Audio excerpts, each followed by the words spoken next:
Welcome to my channel. আজ আমি তোমাদের করাবো 247 পাতার কষে দেখি 21-এর এই অঙ্কগুলো করাবো। আজ আমি তোমাদের একের গুলো এবং দুইয়ের গুলো এগুলো করাবো। তো দেখো কি বলেছে, নিচের কোন কোন ক্ষেত্রে অনুপাত তৈরি করা সম্ভব? আমার বন্ধু জয়িতার ওজন ও জয়িতার উচ্চতা, এক্ষেত্রে কি আমি অনুপাত তৈরি করতে পারবো? অবশ্যই কিন্তু পারবো না। তো এই অঙ্কগুলো বোঝার আগে তোমাদের অনুপাত সম্পর্কে একটু জানতে হবে। দুটি বা দুটির বেশি সমজাতীয় রাশির তুলনাকে কিন্তু অনুপাত বলে।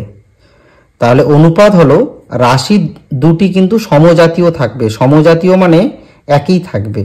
যেমন এখানে দেখো, জাহিরের পেনের দৈর্ঘ্য আর পেনের ঢাকনার দৈর্ঘ্য, এই দুটো যদি আমরা অনুপাত তৈরি করতে চাই তাহলে কিন্তু আমরা তৈরি করতে পারবো। কারণ এখানে রাশি দুটি কিন্তু হচ্ছে দৈর্ঘ্য, দুটো রাশি কিসে রয়েছে? দৈর্ঘ্যে রয়েছে। এবার দেখো অঙ্কগুলো দেখো। দেখো এ নম্বর অঙ্কটা দেখো, আমার বন্ধু জয়িতার ওজন ও জয়িতার উচ্চতা। তাহলে জয়িতার ওজন আর জয়িতার উচ্চতা আমি কি অনুপাত তৈরি করতে পারবো? অবশ্যই পারবো না। কারণ ওজন হলো তোমাদের কিগ্রা বা গ্রাম, তাই তো? ওজনের একক হচ্ছে গ্রাম, 5 গ্রাম, 10 গ্রাম, 500 গ্রাম। আর উচ্চতা কিন্তু হচ্ছে সেন্টিমিটার। তাহলে সেন্টিমিটার আর গ্রাম দুটো কিন্তু সমজাতীয় রাশি নয়, তাই কিন্তু এক্ষেত্রে আমি অনুপাত তৈরি করতে পারবো না। তোমাদের বললাম দুটি বা দুটির বেশি সমজাতীয় রাশির তুলনাকে অনুপাত বলে। তাহলে এখানে কিন্তু রাশি দুটো কিন্তু সমজাতীয় নয়, কারণ এটা উচ্চতা। উচ্চতা হচ্ছে তোমার সেন্টিমিটার স্কেলে হয়, তাই তো? আর ওজন তোমার হয় কিগ্রা গ্রাম, তাই তো? তাহলে এক্ষেত্রে আমি কি লিখবো? লিখবো এক্ষেত্রে অনুপাত তৈরি করা সম্ভব নয়। তোমরা নিচে উত্তর লিখে দেবে এক্ষেত্রে অনুপাত তৈরি করা সম্ভব নয়। বি নম্বরটা দেখো, এ মাসে আমি কতদিন স্কুলে গেছি? আমার বন্ধু জাহির কতদিন স্কুলে গেছে? দেখো এখানে ধরে নাও আমি স্কুলে গেছি 10 দিন, জাহির গেছে 15 দিন। তাহলে স্কুলে যাওয়ার যে অনুপাত তৈরি হবে সেটা কিন্তু দিনের অনুপাত, তাই তো? তাহলে দুটো রাশি কি সমজাতীয়, অর্থাৎ সমান রাশি, দুটোই দিন। তাই এক্ষেত্রে আমি কিন্তু অনুপাত তৈরি করতে পারবো। তাহলে আমি কি লিখবো? এক্ষেত্রে অনুপাত তৈরি করা সম্ভব। সি নম্বরটা দেখো, আমার কাছে কত টাকা ছিল, কত টাকা খরচ করেছি। তাহলে এক্ষেত্রে অনুপাত তৈরি করা সম্ভব। তোমরা লিখে দেবে কেন? কারণ এখানে দুটি রাশি টাকা, তাই তো? তাহলে দুটি রাশি যেহেতু সমজাতীয়, তাই আমরা এটা অনুপাতে নিয়ে আসতে পারবো। এবার দেখো ডি নম্বর, আমার বোতলে কত লিটার জল আছে, সেই জলের তাপমাত্রা। দেখো এখানে জল কিন্তু লিটারে আছে, আর তাপমাত্রা তো হচ্ছে তোমার ডিগ্রি সেলসিয়াস, তাই তো?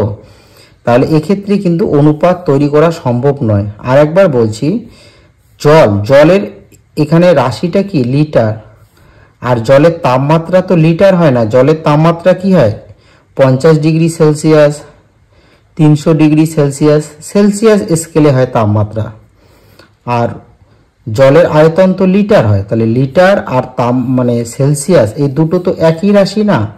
তাই লিখব এক্ষেত্রে অনুপাত তৈরি করা সম্ভব নয়। ই নম্বরটা দেখো, আমি আজ সারাদিনে কতক্ষণ খেলেছি, আমার ভাই কতক্ষণ খেলেছে। ধরে নাও আমি খেলেছি 1 ঘন্টা, আমার ভাই খেলেছে 2 ঘন্টা। তাহলে এখানে কি বোঝাচ্ছে? সময় বোঝাচ্ছে, তাই তো? তাহলে এক্ষেত্রে কিন্তু আমি অনুপাত তৈরি করতে পারবো। তাহলে লিখবো এক্ষেত্রে অনুপাত তৈরি করা সম্ভব। বলো কেন সম্ভব? কারণ এখানে রাশি দুটো কিন্তু সময় বোঝাচ্ছে, তাহলে এক্ষেত্রে অনুপাত তৈরি করতে পারবো। দুইয়ের গুলো দেখো, নিচে রাশিগুলি অনুপাতে প্রকাশ করি ও অনুপাত ও গুরু অনুপাত না লঘু অনুপাত সেটা আমাকে লিখতে হবে। তাহলে এই অঙ্কগুলো করার আগে তোমাদের গুরু অনুপাত ও লঘু অনুপাত এই দুটো অনুপাত সম্পর্কে তোমাদের জানতে হবে, তাহলে কিন্তু তোমরা এই অঙ্কগুলো ভালোভাবে বুঝতে পারবে। চলো আমরা দেখে নিই গুরু অনুপাত কাকে বলে, লঘু অনুপাত কাকে বলে। দেখো গুরু অনুপাত কাকে বলে।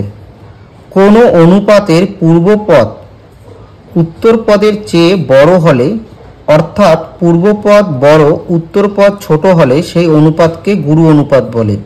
দেখো 5:1, এখানে পূর্বপদ হলো 5 আর উত্তরপদ হলো 1। অনুপাতের প্রথম যে সংখ্যাটা রয়েছে তাকে বলে পূর্বপদ আর পরেরটা বলে উত্তরপদ। তো যে অনুপাতের পূর্বপদটা বড় হবে আর উত্তরপদ ছোট হবে তাকে আমরা বলবো গুরু অনুপাত। এখানে দেখো এই যে 5:1, এখানে 5 বড় 1 ছোট, তার মানে তোমরা মনে রাখবে যে অনুপাতের প্রথম যে পদ রয়েছে এগুলো অনুপাতের এক একটা সংখ্যাকে বলা হয় পদ। তা প্রথম পদ, যে অনুপাতে প্রথম পদ বড় আর দ্বিতীয় পদটা ছোট তাকে বলবো গুরু অনুপাত। দেখো এখানে 4:1, দেখো এখানে 4 বড় 1 ছোট, তাহলে যে অনুপাতের পূর্বপদ বড় হবে আর উত্তরপদ ছোট হবে তাকে আমরা বলবো গুরু অনুপাত। এবার দেখো লঘু অনুপাত। যে অনুপাতের পূর্বপদ ছোট, মানে গুরু অনুপাতের বিপরীত হচ্ছে লঘু অনুপাত। যে অনুপাতের পূর্বপদ ছোট উত্তরপদ বড় তাকে বলবো লঘু অনুপাত। তার মানে তোমরা মনে রাখবে লঘু মানে হচ্ছে ছোট। কে ছোট? যে অনুপাতের প্রথম পদটা ছোট তাকে বলবো লঘু, আর যে অনুপাতের প্রথম পদটা বড় তাকে বলবো গুরু।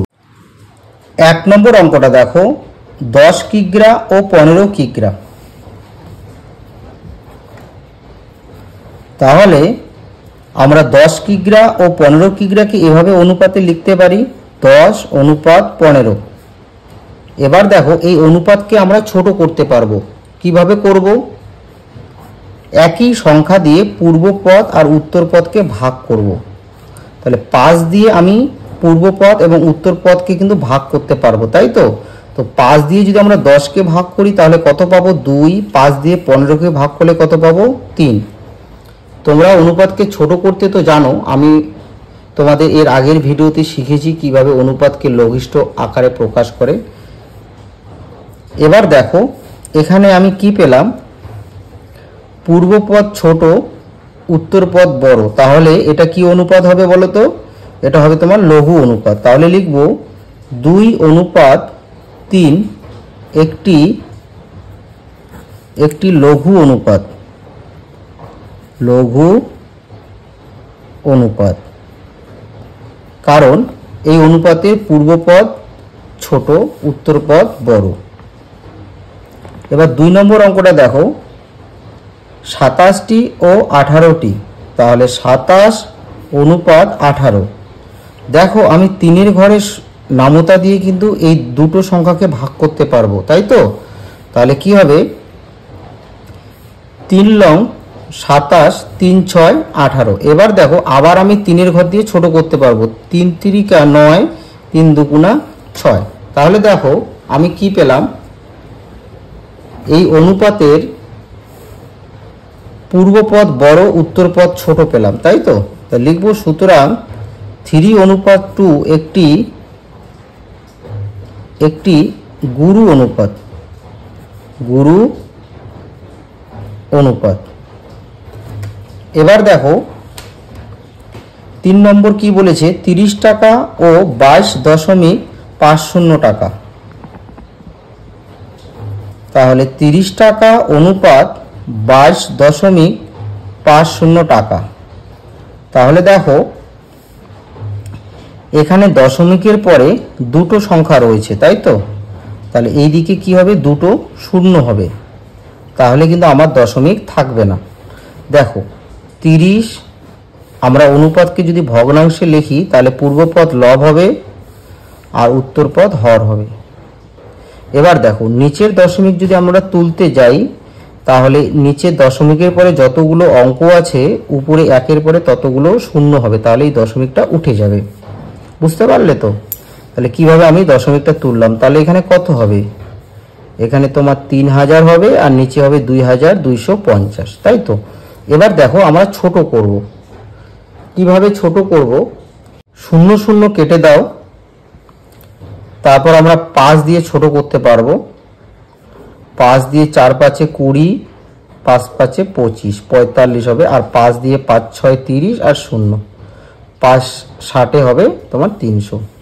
তারপর 5 12 60, তারপর 5 লং 45, 3 4 12, 3 3 9। তাহলে এটা আমরা কত পাবো? 4:3। বোঝা গেল? এবার দেখো এই অনুপাতের পূর্বপদ বড়, উত্তরপদ ছোট, তাহলে আমি কি লিখতে পারি? সুতরাং 4:3 একটি গুরু অনুপাত। গুরু অনুপাত। 4 নম্বর অঙ্কটা দেখো, 4.9 অনুপাত 8.4। কি রয়েছে? 4.9 লিটার আর 8.4 লিটার। তাহলে দেখো এখানে দশমিকের পরে একটি সংখ্যা আছে, এখানেও দশমিকের পরে একটি সংখ্যা আছে। তাহলে আমি যদি দশমিক তুলতে যাই তাহলে কি হবে বলো তো? উপরের দশমিক তুলতে হলে নিচে 10 হবে, আর নিচের দশমিক তুলতে হলে উপরে 10 হবে, কারণ দশমিকের পরে একটি সংখ্যা রয়েছে। 10 10 কেটে যাবে। তাহলে কি পাচ্ছি আমরা? 49 আর 84, তাই তো? তাহলে মনে রাখবে, যদি অনুপাতের পূর্বপদ এবং উত্তর পদে, মনে করো দশমিকের পরে পূর্বপদে দশমিকের পরে যতগুলো অঙ্ক আছে, উত্তর পদেও যদি দশমিকের পরে ততগুলো অঙ্ক থাকে, তাহলে দশমিকটা তোমরা তুলে দিতে পারো। 7 7 49, 7 12 84। তাহলে আমি কি দেখছি এখানে? এখানে পূর্বপদ ছোট, উত্তরপদ বড়। তাহলে লিখব সুতরাং 7:12 একটি লঘু অনুপাত। লঘু অনুপাত। 5 নম্বর অঙ্কটি দেখো, 52 মিটার ও 78 মিটার। তাহলে লিখব 52:78। তাহলে দেখো আমি 2 ঘর নামতা দিয়ে কিন্তু ছোট করতে পারবো, বা 13 ঘরের নামতা দিয়েও কিন্তু আমি ছোট করতে পারবো। 13 4 13 কত হয়? 52, আর 6 13 78, তাই তো? 2 ঘর দিয়ে 2 2 4, 3 2 6। তাহলে আমি কি করলাম? এই 13 দিয়ে 52কে ভাগ করলাম, 4 13 52, 13 দিয়ে 78কে ভাগ করলাম, 6 13 78। তাহলে এখানে 52কে ভাগ করে 4 পেলাম, 78কে ভাগ করে 6 পেলাম। এবার দেখো এখানে 4 এবং 6 2 দিয়ে ভাগ করা যাবে। তাহলে 2 দিয়ে 4কে ভাগ করলে 2, 2 দিয়ে 6কে ভাগ করলে 3। তাহলে এখানে আমি কি লিখে দেব? এই পূর্বপদ ছোট, উত্তরপদ বড়। তাহলে এই অনুপাত কি অনুপাত হবে? লঘু অনুপাত। তোমরা এটা লিখে দেবে। এবার দেখো 1 ঘন্টা 24 মিনিট, 1 ঘন্টা 24 মিনিট যদি এরকম থাকে, তাহলে আমি কি করব? এই ঘন্টা এবং মিনিটকে আমি মিনিটে লিখব। তাহলে 1 ঘন্টা হচ্ছে 60 মিনিট আর 24 মিনিট। তাহলে কত মিনিট হচ্ছে? 84 মিনিট। 84 মিনিট। এবার দেখো 6 ঘন্টা 18 মিনিট। তাহলে 6 ঘন্টা 18 মিনিট। 1 ঘন্টা যদি 60 মিনিট হয়, তাহলে 6 ঘন্টা হবে তোমার 360 মিনিট আর 18 মিনিট, তাহলে হবে 378 মিনিট। এবার আমি কি করব? এবার আমি অনুপাতে প্রকাশ করব। তাহলে 84 মিনিট আর 378 মিনিট। এবার দেখো এখানে আমি 2 ঘরের নামতা দিয়ে ছোট করতে পারবো। তাহলে 2 দিয়ে যদি আমরা 84কে ভাগ করি, তাহলে কত পাবো? 42। এবার 2 দিয়ে যদি আমরা 378কে ভাগ করি, একই সংখ্যা দিয়ে ভাগ করতে হবে।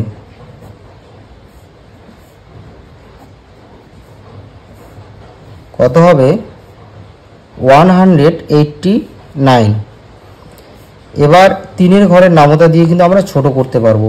3 14 42, 3 দিয়ে যদি আমরা 189কে করি তাহলে কত হবে? 3 6 18, 3 3 9। এবার 7-এর ঘরে নামাতে দিয়ে 7 2 14, 7 লং 63। তাহলে আমি কত পেলাম? 2:9। তাহলে 2:9 কি হবে? একটি লঘু অনুপাত হবে। লিখব সুতরাং 2:9 একটি লঘু অনুপাত। লঘু অনুপাত। এই হলো তোমাদের 1 এবং 2 এর অঙ্কগুলো।